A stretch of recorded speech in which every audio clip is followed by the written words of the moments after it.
श्रीराम के जन्म की रात बीती नहीं थी और अयोध्या का वातावरण अब और अधिक रहस्यमय और गंभीर हो चला था। रानी कैकई और रानी सुमित्रा अब प्रसव की अंतिम पीड़ा में थीं। कैकई के महल कक्ष में अचानक हलचल मच गई। उनका चेहरा पीड़ा से भरा हुआ था, पर आंखों में आशा की लौ जल रही थी। दासी और वैद्य वश हुए, उनके माथे से पसीना पहुंचा जा रहा था। आह! एक धीमी सी कराह उनकी जुबां से निकली।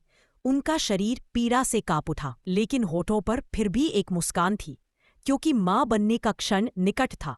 और फिर गहन पीड़ा के उस क्षण में कैकई ने भरत को जन्म दिया, एक शांत, गंभीर और सौम्य आत्मा, जैसे चंद्रमा धरती को आलोकित करता है।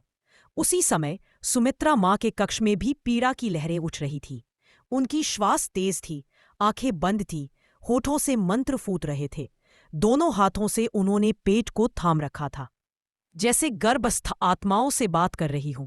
उनकी चीखें धीरे धीरे गूंजने लगी, लेकिन उसी चीख के बीच दो अलग अलग कंपन फैलने लगे, एक दिव्य जुगनू की तरह। दो अलग ज्योति तरंगे उनके गर्भ से प्रकट हुई।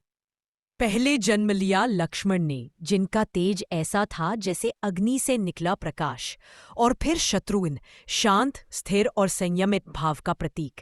तीनों रानियों के कक्ष से बाहर राजा दशरथ बेसब्री से प्रतीक्षा कर रहे थे। जब दासियां बाहर आईं और सिर झुकाकर सूचना दी, महाराज, तीनों बालक स्वस्थ है। दशरथ की आंखों से अश्रु बह निकले। ये केवल एक राजा का गर्व नहीं था, ये त्रेता युग की 4 दिशाओं में फैलती दिव्यता का प्रारंभ था। कल के एपिसोड में जानिए इन चारों भाइयों की पहली बाल लीलाएं। जरूर देखिए दिव्य पुराण और चैनल को सब्सक्राइब करें।